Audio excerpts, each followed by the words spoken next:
This is Dr. Kasork, Superintendent of Schools, with another episode of Cadet Chronicles, and I am here in our Department of Transportation. First of all, I want to thank all of our drivers and our mechanics and everybody on staff for always keeping our students safe to and from school and extracurricular events.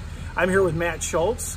He is our Director of Transportation, and we're going to talk a little bit about what goes into deciding whether we're going to have school during inclement weather, because unfortunately we're in November and we're getting closer to that time when those decisions are going to have to be made. So Mr. Schultz, tell us about that.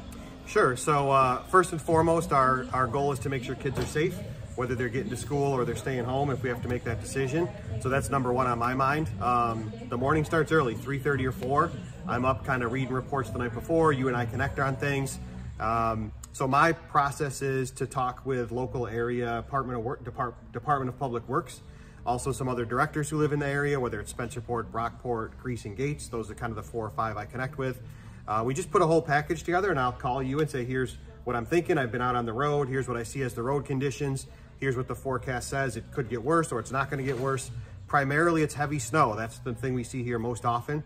But we could be in situations where we get ice. And one of the things we try to do to get our buses ready to go in the morning if there's ice and the roads are being treated is we start those buses, 10 or 15 minutes prior to their run. It just gives our drivers a little bit of advanced start to make sure that windshields are clear, buses are going to be safe, and the cabin is warm for kids. But ultimately, that's what it comes down to. Is it safe for kids? Is it going to be safe right now? Is it going to be safe later in the day? That's primarily what we focus on.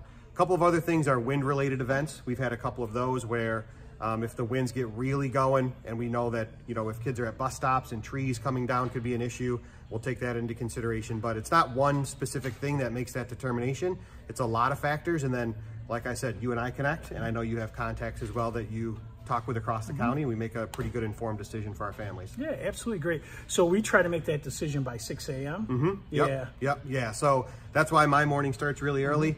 We text back and forth, but certainly we want families to know about that time, that kids are going to be staying home, that it's just not safe to transport. And I try to communicate that to our department a little bit earlier, because we have some people that report to work maybe 5:30, 5:45. So we don't want them coming to work either. So that really is crunch time between 5 and 6 o'clock. Yep. Absolutely. Yep. And I know that we have tried to make the decision the night before, and that's really nice, but sometimes we get spoiled with that. We really often have to wait until the morning of. So we try to do it the night before so that we can make childcare accommodations and all of that. But really at the end of the day, we may be making it early in the morning. So we're just going to close it out, Matt. Anything else you'd like to share with our community? Yeah, we have a great school district, great groups of drivers, mechanics, you can see in the back here, and bus attendants, but we're always looking to hire more people to our team. Just like everybody else, we have about 5 or 6 open runs, so there are times where our mechanics are bus drivers as well, so are we. I've driven a little bit this year, so if anybody's interested, please give us a call. The number's on our website, but it's 585-392-1007. We'd love to have you in and kind of show you what we could offer in that type of career. Mr. Schultz, thank you so much. And thank you to the entire transportation department for everything they do for our students. Greatly appreciate it. Have a great day.